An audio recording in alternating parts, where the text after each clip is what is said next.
Hello gamers, you have a survivor world and you're thinking of holding it for a long period of time, more than a month or two, and what are some of the things that you might want to consider in order to manage that, in order to achieve this great big build you want to make out of it, whether it's like a big castle or whether it's a big spaceship or something.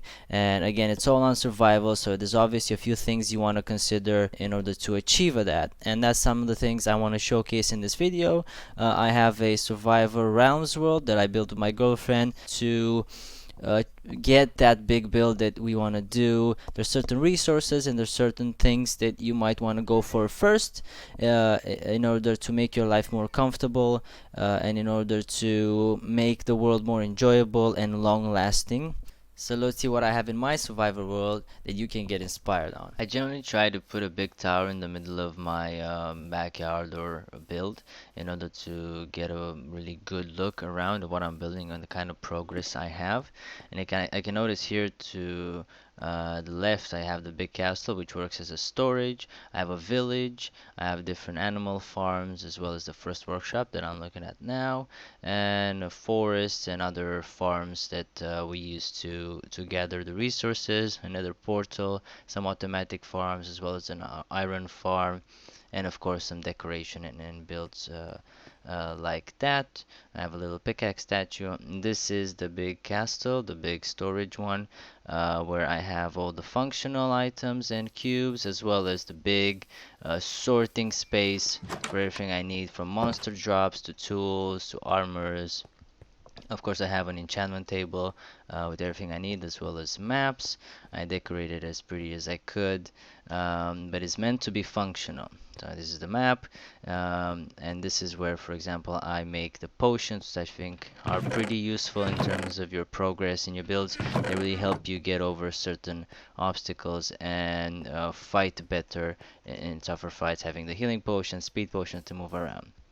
Of course, the mine is another backbone of the build, where you have a classical shaft mine, as well as you can put mine carts and stuff to go down, like I'm using here. I turn it on and I get on the mine cart and it'll take me down to the mine.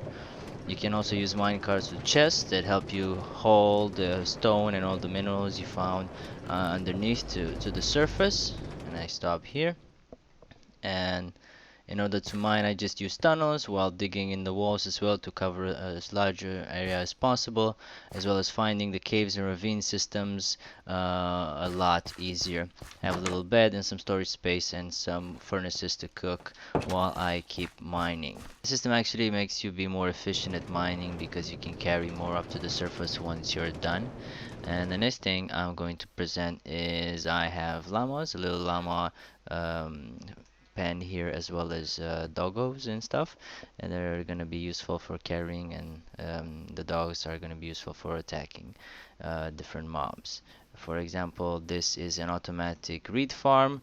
It's actually mirrored, so there are two farms back to back, and they will AFK farm reeds by pushing them with pistons. They fall through these hoppers in this chest, and I just collect them. It's not a big production, but it really helps out. And in the back here, I have the same thing, except it's mirrored, so this is obviously a double production thing. It can be used to make books and stuff, as well as trade with the villagers. This is a small pond that I made for decoration. It's lit up with lanterns. Um, and in front of us here, I planted some jungle trees and such. And this is a, well, dual farm. Uh, this is basically a carrot. There could be a beetroot or a wheat farm that is automatic to some degree, that you press the button once, you press it again, and then the water will come harvest it for you, drops in these hoppers here, and then you can collect it from the chest, and it's easier to harvest. But yes, you do have to manually plant it back. It still makes it a lot faster not having to gather all of it. And here I have a chicken farm where they lay eggs. They go through these hoppers, and underneath is basically an XP farm. If you go down here, you'll see that there's a bunch of chests with hoppers. They will connect, and it's full of eggs right now because it's been running for a long time. Goes into these two chests, has a button here for on and off. And underneath, if I would actually turn it on, all the chickens will fall into this pen, and when it's full I let them grow. I just come and I kill them for the experience, and I can also take the meat and the feathers to trade with the villagers. So let's take a little test, go upstairs and turn it on and see how that would work. And XP farms are really good to enchant your items, to repair them if you have the mending enchant and whatnot. Fortunately, it is pretty loud. It has a pulse redstone on somewhere in the wall that makes it dispense the eggs quite fast. And here you can see the chickens just happily falling. And it can get quite effective. I mean, if you have so many eggs, you'll basically fill up the span, and it can get so full that they'll actually push you in the wall really hard and damage you. So you need to be careful with that, and that's why so many trapdoors to prevent them from actually escaping when they get so many, which can happen actually. And you wouldn't want your whole backyard to be filled up with chickens. And in front here we have the nether portal that will be going basically to a chain of tunnels for long distance travel, as well as another base and farming the specific things. A few small houses here for decoration. This one's pretty good. It's an automatic melon farm, a pumpkin farm, sorry, and this produces quite a lot, and this is actually my main source of trading with the villagers, giving me quite a lot of emeralds, and which I can buy a lot of stuff with emeralds. And here is the iron farm. It's fully AFK, as well as the pumpkin farm. And funny enough, it actually produces poppies, which can be used for the red pigment. And as you can see, it actually produced quite a lot of iron. In the meantime, I haven't checked it in a bit. And it's kind of weird to set up. It took me a while, but eventually got it working, and it makes a decent amount of iron. This is a little harbor with a little lighthouse, and here we have a turtle farm, which is useful for the scutes it drops. I think that's what it's called. They can be used to make that underwater breathing helmet. Can be used as an XP farm, but it's not as effective. And there's the scute.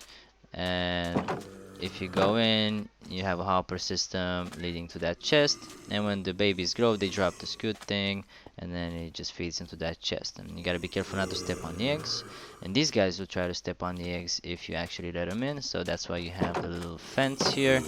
Let's just get rid of them real quick. There we go. It's still not fully lit. Oh, I knocked the torch off. It's still not fully lit up here, but it's still work in progress, of course. Get that experience, and we move on. I think it's important to try to get maybe all the creatures or animals in the game, because some have valuable resources that they drop, or some are just cute or nice to have. And this is one of those examples where we have foxes, because I mean, they're just nice. I mean, look at those sounds. It's just cute. Of course, I didn't tame them personally, so they are afraid of me, so they're running around like crazy right now. What all of them do, like we have cows and sheep and horses and mules and donkeys. This is the pen where I have two horses breed with donkeys, creating mules. Mules are faster than donkeys, but they have the same carrying capacity, and they're almost invaluable when you're having big builds and you need to travel around with extra cargo. These are horses that are bred just to, different colors and different speeds to have a range of that. I think here to the right we have sheep, and they have been recently sheared. They have access to grass, and these are the colored sheep. They have access to grass to grow back their wool a bit faster. I think over here we have pigs. Not too many because we're not currently farming them. A little watery hole thing. As well as various forests to harvest different types of wood. Another big thing that I think is important having a successful survival world is taking the effort to make a village. A village with all the types of villagers, with all the types of professions, and try to max them out. And then use those automatic farms or use those simple basic wheat farms, carrot farms, whatever you have, to trade with them and have a huge stockpile of emeralds, and then you get so many good unlocks. You get diamond tools, you get diamond diamond weapons, you get diamond armors, and you're basically trading carrots for diamond tools or for enchanted books. This is like a library with a bunch of librarians to have as many options of books as I can possibly have, which really allows me to make my custom weapons and armors to take on any challenge. And these are the houses that I put a lot of beds so they can have a higher population. Right now they're using beds to decide that in order to grow the village. So you put enough beds and then you throw bread or carrots at them, and they'll go into love mode and make little tiny baby villagers. After you're happy with the size of your village, you can decide what you really want to focus on farming. I made this trade center where I store all the emeralds I got and all the other trade materials that I'm using to use with the villagers. And it's an easier way to trade, having them very close to the village. I just stockpile them here. I made a little book saying exactly what I trade and use to sell to the villagers. And this is the extra stuff that I trade with them, as well as I got a pretty decent amount of emeralds by doing that. But I have been playing for quite a while on this survival world. Donkeys I have here I used to carry the trade materials into the village, and then the emeralds outside the village to store them in this little house. And I want to thank my girlfriend Vixen who helped me build this world. The whole project is meant for us to play and bond together over Minecraft, and we just want to make a very long lasting build and realm together and have tons of fun. So hello Vixen. Hello guys, nice to meet you. So let's just say you just started your world. I think one of the first focus is to get enough food to survive, and then get your basic tools and the most simple shelter you can find, and then you need a slightly bigger house after that with some storage to start storing all the things you're starting to gather, and then make a mine and try to get diamonds as fast as possible to have the pickaxe. Once you have, let's say, a diamond pickaxe, you can make a nether portal and get there to get certain resources that are very specific to the nether.